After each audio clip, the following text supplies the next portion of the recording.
ನಮಸ್ಕಾರ ಗುರು. Extra innings Kannada YouTube ಚಾನಲ್ಗೆ ಸ್ವಾಗತ ಸುಸ್ವಾಗತ. ಗುರು, ನಾಳೆ RCB ವರ್ಸಸ್ ಪಂಜಾಬ್ ಕಿಂಗ್ಸು ಒಂಥರ ಹೈ ಹುಮ್ಮಸ್ಸಲ್ಲಿರುವಂಥ ಮ್ಯಾಚ್ ಅಂತ ಹೇಳ್ಬೋದು. ಯಾಕಂತಂದರೆ ಈ ಕಡೆ ಪಂಜಾಬ್ ಅವರಂತೂ 111 ರನ್ ಡಿಫೆಂಡ್ ಮಾಡಿ ಬರ್ತಿದ್ದಾರೆ. ಯಾವ ಲೆವೆಲಿಗೆ ಕಾನ್ಫಿಡೆನ್ಸ್ ಇರುತ್ತೆ ಅಂತೀನಿ, ಆ ಥರ ಕಾನ್ಫಿಡೆನ್ಸಲ್ಲಿ ಅವ್ರು ಬರ್ತಾರೆ. ಈ ಕಡೆ ನಮ್ಮ RCB ಅವರು ರಾಜಸ್ಥಾನ್ ರಾಯಲ್ಸ್ ವಿರುದ್ಧ ಗೆದ್ದಿರೋದು, ಅದು ಹೇಳ್ತಾ ಇರೋದು. ಸೊ RCB ಅವರು ರಾಜಸ್ಥಾನ್ ರಾಯಲ್ಸ್ ವಿರುದ್ಧ ಗೆದ್ದು 170 ಅಂದರೆ ಚಿಲ್ಲರೆ ಎಷ್ಟಿದೆ ಅಲ್ಲ ಅದೆಲ್ಲ ಆರಾಮಾಗಿ ಹೊಡೆದು ಗುರು 9 ವಿಕೆಟ್ಗಳ ಅಂತರದಿಂದ ಗೆದ್ದಿದ್ದೀವಿ. ಸೊ ಇದು ಒಂಥರ ಡಾಮಿನೇಟಿಂಗ್ ವಿಕ್ಟ್ರಿ. ಈ ಕಡೆ ನಮ್ಮ RCB ಅವರು ಹೈ ಹುಮ್ಮಸ್ಸಲ್ಲಿದ್ದಾರೆ, ಈ ಕಡೆ ಪಂಜಾಬ್ ಅವರು ಕೂಡ next level high plus high ಹುಮ್ಮಸ್ಸಲ್ಲಿದ್ದಾರೆ. ಅವರು ಡಬಲ್ ಹೈ ಹುಮ್ಮಸ್ಸಲ್ಲಿದ್ದಾರೆ ಅಂತ ಹೇಳ್ಬೋದು. ಯಾಕಂದ್ರೆ 111 ರನ್ ಯಾವಾಗಲೂ ಡಿಫೆಂಡ್ ಮಾಡೋಕೆ ಆಗಲ್ಲಪ್ಪ, ಇತಿಹಾಸದಲ್ಲೇ ಹಂಗಿಲ್ಲ. ಅಂದರೆ ಇತಿಹಾಸನೇ ಅದು, ಏನಾಗಿದೆ ಅಲ್ಲ ಅದೆಲ್ಲ ಇತಿಹಾಸನೇ. ಸೊ ಇತಿಹಾಸ ಯಾವಾಗಲೂ ಡೈಲಿ ಆಗಲ್ಲ ಗುರು, ಆ ಥರ. ಬಟ್ ಅಲ್ಟಿಮೇಟ್ ಆಗಿ ವಿನ್ ಆಗಿದ್ರು ಪಂಜಾಬ್ ಅವರು. ಈ ಕಡೆ ನಮ್ಮ RCB ಅವರು ಕೂಡ ಡಾಮಿನೇಟಿಂಗ್ ವಿಕ್ಟ್ರಿ ಅಂತ ಹೇಳ್ಬೋದು ರಾಜಸ್ಥಾನ್ ರಾಯಲ್ಸ್ ಮೇಲೆ. ಸೊ ಈ ಎರಡೂ ತಂಡಗಳು ನಾಳೆ ಮುಖಾಮುಖಿ ಆಗ್ತಾ ಇದೆ. ಆ್ಯಂಡ್ ಈ ಪಂದ್ಯ ಆಡ್ತಾ ಇರೋದೆಲ್ಲ ಹೇಳಿ ಚಿನ್ನಸ್ವಾಮಿ ಸ್ಟೇಡಿಯಮಲ್ಲಿ ಗುರು. ನಾವು 2 ಮ್ಯಾಚ್ ಕಂಟಿನ್ಯೂಸ್ ಆಗಿ ಸೋತಿದ್ದೀವಪ್ಪ ಹೋಮ್ ಗ್ರೌಂಡಲ್ಲಿ.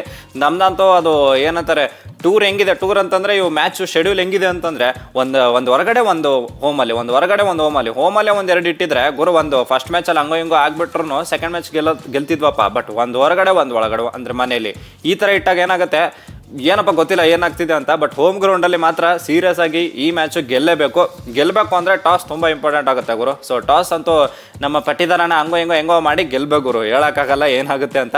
ಬಟ್ ಆದರೂ ಟಾಸ್ ಮೇಲೆ ತುಂಬ ಇಂಪಾರ್ಟೆಂಟ್ ಆಗುತ್ತೆ. ಸೆಕೆಂಡ್ ಇನ್ನಿಂಗ್ಸು ಅಂದರೆ ಸೆಕೆಂಡ್ ಬ್ಯಾಟಿಂಗ್ ಬಂದರೆ ಚೇಸ್ ಮಾಡಿದ್ರೆ ಈಸಿಯಾಗಿ ಚೇಸ್ ಮಾಡ್ತೀವಿ ಅಂತ ನಂಗೆ ಅನ್ಸುತ್ತೆ. ನಮ್ಮದು ಬೌಲಿಂಗ್ ಬ್ಯಾಟಿಂಗ್ ಎಲ್ಲ ಸ್ಟ್ರಾಂಗ್ ಇದೆ. ಸೊ ಅದ್ರ ಬಗ್ಗೆ ಸ್ವಲ್ಪ ಮಾತಾಡೋಣ ಆಮೇಲೆ ಪ್ರಿವ್ಯೂವಲ್ಲಿ. ಅಂದರೆ ಪ್ಲೇಯಿಂಗ್ 11 ಏನಾದರೂ ಚೇಂಜಸ್ ಇದೆನಾ, ಅಥವಾ ಮ್ಯಾಚ್ ಅಪ್ಸ್ ಹೆಂಗಿದೆ ಗುರು, ಆಮೇಲೆ ಹೆಡ್ ಟು ಹೆಡ್ ಹೆಂಗಿದೆ, ಸೊ ಅದ್ರ ಬಗ್ಗೆ ಎಲ್ಲ ಡಿಸ್ಕಸ್ ಮಾಡೋಣ ಗುರು. ಫಸ್ಟ್ ಹೆಡ್ ಟು ಹೆಡ್ ಬರೋಣ. ಏನಪ್ಪ ಅಂತಂದರೆ RCB versus Punjab kings head to head ಏನಿದೆಪ್ಪ ಅಂತಂದರೆ 33 ಮ್ಯಾಚ್ ಆಡಿದ್ದೀವಿ ಗುರು. ಇಲ್ಲಿವರೆಗೂ 33 ಮ್ಯಾಚಸ್ ಆಗಿದ್ದಾವೆ ಇಬ್ಬರ ಮಧ್ಯೆ.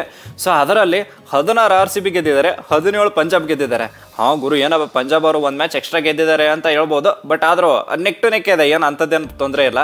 ಈ ಕಡೆ ಹೆಡ್ ಟು ಹೆಡ್ ನೀವು ಚಿನ್ನಸ್ವಾಮಿ ಸ್ಟೇಡಿಯಮಲ್ಲಿ RCB ವರ್ಸಸ್ ಪಂಜಾಬ್ ಕಿಂಗ್ಸು ಅದೆಂಗಿದೆ ಗುರು ಅಂತ ಕೇಳಿದ್ರೆ 12 ಮ್ಯಾಚ್ ಆಡಿದೀವಪ್ಪ ಇಲ್ಲಿವರೆಗೂ. ಸೊ 12ರಲ್ಲಿ ನಮ್ಮ RCB ಅವರು 7 ಗೆದ್ದಿದ್ದಾರೆ ಗುರು, ಅವ್ರು 5 ಗೆದ್ದಿದ್ದಾರೆ. ಹಂಗೆ ನೋಡೋದಾದ್ರೆ ಚಿನ್ನಸ್ವಾಮಿ ಸ್ಟೇಡಿಯಮಲ್ಲಿ ನಾವು 7 ಗೆದ್ದಿದ್ದೀವಿ ಅಂತಂದರೆ ಏನೋ ನಮ್ಮ ಹಿಡಿತ ಸಾಧಿಸಿದ್ದೀವಿ ಅಂತ ಹೇಳ್ಬೋದಪ್ಪ. ಅದು ಪಂಜಾಬ್ ವಿರುದ್ಧ ಹೇಳ್ತಾ ಇದ್ದೀನಿ, ಎಕ್ಸಾಕ್ಟ್ಲಿ ಪಂಜಾಬ್ ವಿರುದ್ಧ ಅಷ್ಟೇ ಹೇಳ್ತಾ ಇದ್ದೀನಿ. ಸೊ 7-5 ಇದೆ ಅಂತಂದರೆ ಸ್ವಲ್ಪ ನಾವು ಮೇಲುಗೈ ಸಾಧಿಸಿದ್ದೀವಿ ಅಂತ ಹೇಳ್ಬೋದು.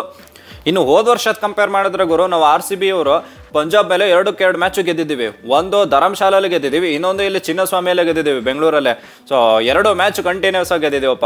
ಅಂದರೆ 2023ರಲ್ಲಿ ಲಾಸ್ಟ್ ಮ್ಯಾಚ್ ಏನಿತ್ತಲ್ಲ ಅದನ್ನು ಗೆದ್ದಿದ್ದೀವಿ ನಾವು. ಸೊ ಕಂಟಿನ್ಯೂಸ್ ಆಗಿ ಲಾಸ್ಟ್ 3 ಮ್ಯಾಚಸ್ಸು ನಾವು RCB ಅವರು ಸಕ್ಕತ್ತಾಗಿ ಗೆದ್ದಿದ್ದೀವಿ ಗುರು. ಇನ್ನು ಪ್ಲೇಯಿಂಗ್ 11ಅಲ್ಲಿ ಏನಾದರೂ ಚೇಂಜಸ್ ಮಾಡ್ತಾರಾ ಅಂತ ಕೇಳಿದ್ರೆ ಪ್ಲೇಯಿಂಗ್ 11ಅಲ್ಲಿ ಏನು ಚೇಂಜಸ್ ಇಲ್ಲ ಗುರು. ನಂಗೆ ಕೇಳೋದಾದರೆ RCBಯಲ್ಲಿ ಏನು ಚೇಂಜಸ್ ಮಾಡಲ್ಲ ಅಂತೀನಿ. ಯಾಕಂತಂದರೆ ಈ ಕಡೆ ಪ್ಲೇಯರ್ಸು ಎಲ್ಲ ಸಕ್ಕತ್ತಾಗಿ ಆಡ್ತಿದ್ದಾರೆ, ಆ ಥರದ್ದೇನು ಒಲ್ರು ರಾಜಕೀಯ. ಬಟ್ ಹೆಂಗೂರು ಹಿಂಗೆಲ್ಲ ಗಲೀಜಾಗಿ ಆಡ್ತವ್ರೆ ಅಂತ ಏನಿಲ್ಲ. ಯಾಕಂತಂದರೆ 6ರಲ್ಲಿ 4 ಗೆಲ್ಲೋದು ಅದು ಮಾಮೂಲಿ ವಿಷಯ ಅಲ್ವೇ ಅಲ್ಲ.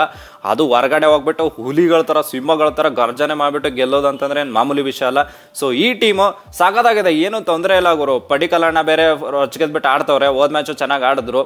ಈ ಕಡೆ ನಮ್ಮ ಜಿತೇಶ್ ಅಣ್ಣ ಗೊತ್ತಿರೋದು ನಿಮ್ಗೆ ಮ್ಯಾಚಪ್ ಬಂದಾಗ ಹೇಳ್ತೀನಿ ಹೆಂಗಿದೆ ಏನೇನಿಲ್ಲ ಅಂತ. ಸೊ ಆ ಥರ ನೋಡೋದಾದರೆ ನಮ್ಮ RCB ಪ್ಲೇಯಿಂಗ್ 11ಅಲ್ಲಿ ಏನೂ ಚೇಂಜಸ್ ಇಲ್ಲ. ಇಂಪ್ಯಾಕ್ಟ್ ಸಬ್ ಆಗೂ ಏನೂ ಚೇಂಜಸ್ ಇಲ್ಲ ಅನ್ಕೋತೀನಿ. ಈ ಕಡೆ ಪಂಜಾಬ್ ಕಡೆ ಬರೋದಾದರೆ ಗುರು, ಅವ್ರು 111 ರನ್ ಡಿಫೆಂಡ್ ಮಾಡಿ ಬಂದವರು ಇದ್ದಾರಪ್ಪ. ಅವ್ರು ಎಲ್ಲಿಂದ ಚೇಂಜ್ ಮಾಡ್ತಾರೆ ಹೇಳಿ? ಸೊ ಅವರಂತೂ ಚೇಂಜ್ ಮಾಡಲ್ಲ, ಸಾಧ್ಯತೆ ತುಂಬ ಕಮ್ಮಿ. ಏನು ಒಂದು 0.5% ಏನೋ ಕಮ್ಮಿ, ಆ ಥರ ಅಂದ್ಕೊಳ್ಳಿ. ಸೊ ಚೇಂಜ್ ಮಾಡಲ್ಲ ಅಂತ ನನಗನ್ಸುತ್ತೆ. ಪ್ಲೇಯಿಂಗ್ 11 ಪ್ಲೇಯಿಂಗ್ 12 ಏನಿದೆ ಅದೆಲ್ಲ ಸೇಮ್ ಇರುತ್ತೆ ಅಂತ ನಂಗನ್ಸುತ್ತೆ ಗುರು. ಏನೋ ಅನ್ಲೆಸ್ ಆ್ಯಂಡ್ ಅಂಟಿಲ್ ಇಂಜುರಿ ಏನಾದರೂ ಆದರೆ ಚೇಂಜ್ ಮಾಡ್ಬೋದು, ಇಲ್ಲ ಅಂದರೆ ಚೇಂಜಸ್ ಅಂತೂ ನನಗಂತೂ ಕಾಣಿಸ್ತಾ ಇಲ್ಲ ಗುರು. ಇನ್ನು ಮ್ಯಾಚ್ ಅಪ್ಸಿಗೆ ಬರೋದಾದರೆ ಇದು ಒಂಥರ ಹೆಂಗಂತಂದರೆ ex RCB players versus ex Punjab kings players ಅಂತ ಅನ್ನಿಸ್ತಾ ಇದೆ. ಯಾಕಂತಂದರೆ ಈ ಕಡೆ ನಮ್ಮ RCB ಪ್ಲೇಯರ್ಸ್ ಗೊತ್ತಲ್ಲ ನಿಮಗೆ, ಜಿತೇಶ್ ಅಣ್ಣ ಇದ್ದಾನೆ, ಲಿವಿಂಗ್ಸ್ಟೋನ್ ಅಣ್ಣ ಇದ್ದಾನೆ. ಈ ಕಡೆ ನೋಡಿದ್ರೆ ಪಂಜಾಬಲ್ಲಿ ಮ್ಯಾಕ್ಸ್ವೆಲ್ ಇದ್ದಾನೆ ಅಣ್ಣ, ಆಮೇಲೆ ಈ ಕಡೆ ನಮ್ಮ ಚಾಹಲ್ UC ಚಾಹಲ್ ಬೇರೆ. ಸೊ ಇದು ಹೆಂಗಂತಂದರೆ UC ಚಾಹಲು ಮತ್ತು ಮ್ಯಾಕ್ಸ್ವೆಲ್ ಇವರೆಲ್ಲ ನಮ್ಮ RCBಯನ್ಸು.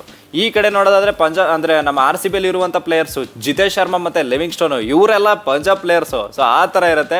ಬಟ್ ಮ್ಯಾಚಪ್ಸ್ ಮಾತ್ರ ಸಖತ್ತಾಗಿರುತ್ತೆ. ಯಾಕಂತಂದರೆ ಮೇಲೆ ಗುರು ಫಿಲಿಪ್ ಸಾಲ್ಟ್ ವರ್ಸಸ್ ಈ ಕಡೆ ಬೌಲರಲ್ಲಿ ಪಂಜಾಬ್ ಕಿಂಗ್ಸಲ್ಲಿ Harshdeep. So Salt versus Harshdeep ಇದು ಒಂಥರ ಸಕ್ಕತ್ತಾಗಿರೋ ಮ್ಯಾಚಪ್ ಅಂತ ಹೇಳ್ಬೋದು. ಯಾಕಂತಂದರೆ ಹರ್ಷ್ದೀಪ್ ಸಕ್ಕತ್ ಬೌಲರಪ್ಪ, ಚಮಕಾಯಿಸ್ಬಿಡ್ತಾರೆ. ಆ ಥರ ಚಮಕಾಯಿಸಿ ಚಿಂತೆ ಹೊಡೆಯಿಸಿ ಅನ್ನೋ ಥರ ಬೌಲಿಂಗ್ ಮಾಡ್ತಾರೆ ಅಣ್ಣ ಅಂತೂ. ಈ ಕಡೆ ನಮ್ಮ ಸಾಲ್ಟು ಕೂಡ ಹಂಗೆ, ನಮ್ಮ ಸಾಲ್ಟ್ ಅಣ್ಣ ಉಪ್ಪಣ್ಣ ಅಂತೂ ರಾಜಕೀಯದ್ಬಿಟ್ಟು ದಬ ಅಂತ ಹೊಡಿತವನೆ ಅಣ್ಣ ಪವರ್ ಪ್ಲೇಲಿ. ಸೊ ನೋಡ್ಬೇಕು, ಇದೊಂದು ಸಖತ್ತಾಗಿರುತ್ತೆ. ಆಮೇಲೆ ಈ ಕಡೆ ಕೊಹ್ಲಿ ಕಾಕ ವರ್ಸಸ್ ಮಾರ್ಕೋ ಎನ್ಸನ್ ಅಂತ ಹೇಳ್ಬೋದು ಗುರು, ಅದೊಂಥರ ನೋಡಕ್ ಚೆನ್ನಾಗಿರುತ್ತೆ. ಇಲ್ಲ ನಮ್ಮ ಕೊಹ್ಲಿ ಕಾಕ ಗುರು ಮಿಡಲ್ವರೆಗೂ ಆರಾಮಾಗಿ ಇದ್ರೆ ಈ ಕಡೆ ನಮ್ಮ ಯೂಸಿ ಚಾಹಲ್ ವರ್ಸಸ್ ಕೊಹ್ಲಿ ಕಾಕನು ಹೇಳ್ಬೋದಪ್ಪ, ಅದು ಸಕ್ಕತ್ತಾಗಿರುತ್ತೆ, ನೋಡಕ್ ಚಂದ ಇರುತ್ತೆ. ಇನ್ನೊಂದು ಕ್ರೇಜಿ ಮ್ಯಾಚಪ್ ಏನಪ್ಪಾ ಅಂತಂದ್ರೆ ಈ ಕಡೆ ನಮ್ಮ ಯೂಸಿ ಚಾಹಲ್ ವರ್ಸಸ್ ರಜತ್ ಪತಿದಾರ್ ಗುರು, ಇದು ಒಂಥರ ಸಕ್ಕತ್ತಾಗಿರುತ್ತೆ. ಯಾಕಂತಂದ್ರೆ ಯೂಸಿ ಚಹಲ್ ಇವಾಗ ಅಂತೂ ಬಿಟ್ಟು ಫಾರ್ಮ್ಗೆ ಬಂದ್ಬಿಟ್ರು. ಏನೋ ಗುರು ನಮ್ಮ ಯೂಸಿ ಚಹಲ್ ಕಡೆಯಿಂದ ಹಂಗಿಂಗ್ ಬೌಲಿಂಗ್ಗೆ ಬರ್ತಾ ಇಲ್ಲ ಅಂತಂದ್ರೆ ಹೋದ್ ಮ್ಯಾಚ್ ಅಲ್ಲಿ ನೋಡಿದ್ರಲ್ಲಪ್ಪ ಹೆಂಗೆ ಸಕ್ಕತ್ತಾಗಿ ಬೌಲಿಂಗ್ ಮಾಡಿದ್ರು ಅಂತ. ಸೊ ನಮ್ಮ ರಜತ್ ಅಣ್ಣ ಫುಲ್ ಫಾರ್ಮ್ ಅಲ್ಲಿ ಇದ್ದಾರೆ, ಈ ಕಡೆ ಯೂಸಿನೂ ಫಾರ್ಮಿಗೆ ಬಂದಾಯ್ತು. ಈ ಒಂದು ಮ್ಯಾಚ್ ಅಪ್ ನೋಡಕ್ ಸಕ್ಕದಾಗಿರುತ್ತೆ ಗುರು. ಒಂಥರ ಹೆಂಗೆ ನಮ್ಮ ಸ್ಪಿನ್ಗೆ ಈ ನಮ್ಮ ಯೂಸಿ ಚಹಲ್ ಮೊದಲೇ ಚತುರ್ ಚಹಲ್ ಅಂತಾರೆ, ಅಂದ್ರೆ ಫುಲ್ಲು ಇಂಟೆಲಿಜೆನ್ಸ್ ಆಗಿ ಹೆಂಗೆ ಏನು ಫುಲ್ ರನ್ ಹಾಕೋದು ಯಾವಾಗ ಹಾಕ್ತಾರೆ ಗೊತ್ತಿಲ್ಲ, ಆಮೇಲೆ ಫ್ಲೈಟ್ ಕೊಡೋದು ತುಂಬ ಕೊಡ್ತಾರೆ. ಸೊ ಆ ಥರ ನೋಡ್ಬೇಕು, ಸಖತ್ತಾಗಿರುತ್ತೆ ಆ ಮ್ಯಾಚಪ್ಪು. ಇನ್ನೊಂದೇನಪ್ಪ ಅಂತಂದರೆ ಈ ಕಡೆ ಬರೋದಾದ್ರೆ ಪ್ರಿಯಾಂಶ್ ಆರೆ ಮತ್ತು ಪ್ರಭ್ಸಿಮ್ರಾನು ಇವ್ರ ವಿರುದ್ಧ ನಮ್ಮ ಭುವಿ ಅವ್ರು ಹೆಂಗೆ ಆಗ್ತಾರೆ ಅಂತ ನೋಡೋಕೆ ಸಖತ್ತಾಗಿರುತ್ತೆ. ಸ್ಪೆಷಲಿ ಪ್ರಿಯಾಂಶ್ ಆರೆ ವರ್ಸಸ್ ಭುವಿ ಇದೊಂಥರ ಸೈಕಾಗಿರುತ್ತೆ ಗುರು, ಸೀರಿಯಸ್ಲಿ. ಇಲ್ಲಾಂದರೆ ಪ್ರಭ್ಸಿಮ್ರಾನು ವರ್ಸಸ್ ನಮ್ಮ ಯಶ್ ದಯಾಳಣ್ಣ ಇದಂತೂ ನೋಡೋಕೆ ಸೂಪರ್ ಆಗಿರುತ್ತೆ, ಸೀರಿಯಸ್ಲಿ ಸೂಪರ್ ಆಗಿರುತ್ತೆ. ಆಮೇಲೆ ನಮ್ಮ ಶ್ರೇಯಸ್ ಅಯ್ಯರು ಗುರು, ಶ್ರೇಯಸ್ ಅಯ್ಯರ್ ಏನಾದರೂ ಗ್ಯಾಪಲ್ಲಿ ಬೇಗ ಬರಲಿಲ್ಲ ಅಂದ್ಕೊಳ್ಳಿ, ಇಲ್ಲಿ ಮಿಡ್ಲಲ್ಲಿ ಬಂದರೆ ಸೊ ಸುಯೇಶ್ ವರ್ಸಸ್ ಶ್ರೇಯಸ್ ಅಯ್ಯರ್ ಹೆಂಗಿರುತ್ತೆ ನೋಡೋಕೆ ಸಿಗುತ್ತೆ. ಯಾಕಂತಂದರೆ ಸುಯೇಶ್ ಅಣ್ಣ ಮೊದಲು KKR ಇದ್ರಲ್ಲ, KKR ಇರಬೇಕಾದ್ರೆ ಈ ಕಡೆ ಶ್ರೇಯಸ್ ಅವರು ಬ್ಯಾಟಿಂಗು ಮಾಡಿರ್ತಾರೆ. ಸೊ ನೋಡಿರ್ತಾರೆ ಹೆಂಗೆ ಏನು ಕತೆ ಗುರು ಅಂತ. ಆ ಥರ ಒಂದು ಮ್ಯಾಚಪ್ ಇರುತ್ತೆ, ನೋಡೋಣ ಅವ್ರು ಏನು ಮಾಡ್ತಾರೆ ಅಂತ. ಸುಯೇಶ್ ವರ್ಸಸ್ ಶ್ರೇಯಸ್ಸು ಇದೊಂಥರ ಚೆನ್ನಾಗಿರುತ್ತೆ. ಇಲ್ಲ ಅಂದರೆ ಈ ಕಡೆ ನೋಡೋದಾದರೆ ಬ್ಯಾಟ್ರ್ ಯಾರಪ್ಪ ಅಂತಂದರೆ ನಮ್ಮ ಮ್ಯಾಕ್ಸ್ವೆಲ್ಲು ಈ ಕಡೆ ನಮ್ಮ ಕೃಣಾಲ್ ಪಾಂಡ್ಯ. ಸೊ ಇದು ನೋಡೋಕೆ ಚೆನ್ನಾಗಿರುತ್ತೆ ಗುರು. ಇಲ್ಲಾಂದರೆ ಮ್ಯಾಕ್ಸ್ ಏನಾದರೂ ಲಾಸ್ಟಲ್ಲಿ ಬಂದರೆ ಹೇಜಲ್ವುಡ್ ವರ್ಸಸ್ ಮ್ಯಾಕ್ಸ್ವೆಲ್ ನೋಡೋಕೆ ಇದು ಸಖತ್ತಾಗಿರುತ್ತೆ, ಒಂಥರ ಮಜಾ ಅಂತೂ ಇರುತ್ತಪ್ಪ ಗುರು. ಒಟ್ಟಿನಲ್ಲಿ ನೋಡೋದಾದ್ರೆ ಮ್ಯಾಚಪ್ಸ್ ಮಾತ್ರ ಸೈಕಾಗಿದ್ದಾವೆ ಆ್ಯಂಡ್ ಮ್ಯಾಚು ಕೂಡ ಸೈಕಾಗಿ ಆಗುತ್ತೆ ಅಂತ ನನಗನ್ನಿಸ್ತಾ ಇದೆ. ನಮ್ಮ RCB ಅವರು ಹೋಮ್ ಗ್ರೌಂಡಲ್ಲಿ ಗೆಲ್ಲೇಬೇಕಾದ ಒಂದು ಒತ್ತಡದಲ್ಲಿದ್ದಾರೆ ಸೀರಿಯಸ್. ಯಾಕಂದರೆ 2 ಮ್ಯಾಚು ಕಂಟಿನ್ಯೂಸ್ ಆಗಿ ಸೋತಿದ್ದೀವಿ. ಹೊರಗಡೆ ಹುಲಿ ಮನೇಲಿ ಇಲಿ ಅಂತಾರಲ್ಲ ಆ ಥರ ಆಗಬಾರ್ದು, ಅದಕ್ಕೆ ಸ್ವಲ್ಪ ಪ್ರೆಷರಲ್ಲಿ ಇರ್ತಾರೆ, ಅಂದರೆ ಮ್ಯಾಚ್ ಗೆಲ್ಲೇಬೇಕಂತ ಆ ಥರ ಇರ್ತಾರೆ. ಆ್ಯಂಡ್ ಈ ಕಡೆ ಪಂಜಾಬ್ ಅವರಂತೂ ನನ್ನ ಮಗೊಂದು ಹೆವಿ ಕಾನ್ಫಿಡೆನ್ಸಲ್ಲೇ ಇದ್ದಾರೆ. ಸೊ ನೋಡ್ಬೇಕು, ಮ್ಯಾಚ್ ಮಾತ್ರ ಸೈಕಾಗಿರುತ್ತೆ. ಆ್ಯಂಡ್ ಇನ್ನೊಂದೇನಪ್ಪ ಅಂದರೆ ಪಾಯಿಂಟ್ಸ್ ಟೇಬಲಲ್ಲಿ ಗುರು ನಾವೇನಾದರೂ ಗೆದ್ದರೆ ಸ್ವಲ್ಪ ಚೆನ್ನಾಗೇ ಗೆದ್ದರೆ ಸಖತ್ತಾಗಿದ್ರೆ ನಮ್ಮ ನೆಟ್ ರನ್ ರೇಟ್ ನಾವು ಮೇಲೆ ಟೇಬಲ್ ಟಾಪರ್ಸ್ ಆಗ್ಬೋದಪ್ಪ. DC ಮೇಲೆ ಹೋಗ್ತೀವಿ, 7ರಲ್ಲಿ 5 ಗೆದ್ಬಿಟ್ಟು ಪ್ಲಸ್ 0.672 ಇದೆ. ಸೊ ಅದೇನಾದರೂ ಸ್ವಲ್ಪ ಮೇಲೆ ಚೆನ್ನಾಗಿ ಮಾಡಿದ್ರೆ ಪ್ಲಸ್ 0.7 ಏನೋ ಇವ್ರದಿದೆ ಅನ್ಸುತ್ತೆ ಮೋಸ್ಟ್ಲಿ DC ಅವ್ರದ್ದು. ಸೊ ಅದಕ್ಕಿಂತ ಸ್ವಲ್ಪ ಮೇಲೆ ಹೋಗ್ಬೋದು ನಾವು ಅಂತ ನೆಟ್ ರೇಟ್ ಚೆನ್ನಾಗಿ ಮಾಡ್ಕೊಂಡ್ರೆ ಟಾಪಲ್ಲಿ ಬರ್ತೀವಿ ಅಂತ ಟೇಬಲ್ ಟಾಪರ್ಸ್ ಆಗಿಬಿಡ್ತೀವಿ. ಸೊ ಆ ಥರ ಟೇಬಲ್ ಟಾಪರ್ಸ್ ಗುರು, ಅದು 7 ಮ್ಯಾಚ್ ಆದಮೇಲೆ ಟೇಬಲ್ ಟಾಪರ್ಸ್ ಆದರೆ ಹೆಂಗಿರಲ್ಲ ಹೇಳಿ, ಕಾನ್ಫಿಡೆನ್ಸು ನೆಕ್ಸ್ಟ್ ಲೆವೆಲ್ ಇರಲ್ವಾ. ಈ ಕಡೆ ಪಂಜಾಬ್ ಅವ್ರಿಗೂ ಅದೇ ಇದೆ, ಅಂದರೆ ಅವರು ಸ್ವಲ್ಪ ನೆಟ್ ರೇಟಿಂದ ಮೇಲೆ ಫುಲ್ಲು ಮೇಲೆ ಹೋಗೋಕ್ಕಾಗಲ್ಲ. ಬಟ್ ಆದರೂ ಅವರು ಗೆದ್ದರೆ ಒಂಥರ ಸುಭದ್ರ ಸ್ಥಿತಿಯಲ್ಲಿ ಇರ್ತಾರೆ ಅಂತ ಹೇಳ್ಬೋದಪ್ಪ. ಟಾಪ್ 2 ಕಂಟೆಂಡರ್ಸ್ ಆಗ್ಬೋದು, ಅಂದರೆ ಸ್ವಲ್ಪ ಈಸಿ ಆಗುತ್ತೆ, ಮೆಟ್ಟಲು ಏರೋಕ್ಕೆ ಈಸಿ ಆಗುತ್ತೆ ಅಂತ ಹೇಳ್ಬೋದು ಇವ್ರಿಗೆ, ಪಂಜಾಬ್ ಅವ್ರಿಗೆ. ಸೊ ಒಟ್ಟಿನಲ್ಲಿ ಈ 2 ಟೀಮ್ಗಳಿಗೆ ಈ ಪಂದ್ಯ ತುಂಬ ಒಂಥರ ಹೆಂಗಂತಂದರೆ ಗೆಲ್ಲೇಬೇಕು ಅಂತಂದರೆ ಹೆಂಗುರೋ, ಗೆಲ್ಲಿಲ್ಲ ಅಂದರೆ ಮನೆಗೆ ಹೋಗ್ತೀವಿ ಆ ಥರನೂ ಅಲ್ಲ, ಬಟ್ ಗೆದ್ದರೆ ಸುಭದ್ರ ಸ್ಥಿತಿಯಲ್ಲಿ ಇರ್ತಾರೆ ಅಂತ ಹೇಳ್ಬೋದು. ಸೊ ಆ ಒಂದು ಸುಭದ್ರ ಸ್ಥಿತಿ ನಮ್ಮ RCBಗೆ ಬರಬೇಕು ಅಂತಂದರೆ ಈ ಪಂದ್ಯ ಗೆಲ್ಲೇಬೇಕು ಗುರು. ಮ್ಯಾಚಪ್ಸ್ ಹೇಳಾಯಿತು, ಪ್ರಿವ್ಯೂ ಅಂದರೆ ಪ್ಲೇಯಿಂಗ್ ಎಲ್ಲವನ್ನು ಹೇಳಾಯಿತು, ಹೆಡ್ ಟು ಹೆಡ್ ಹೇಳಾಯಿತು.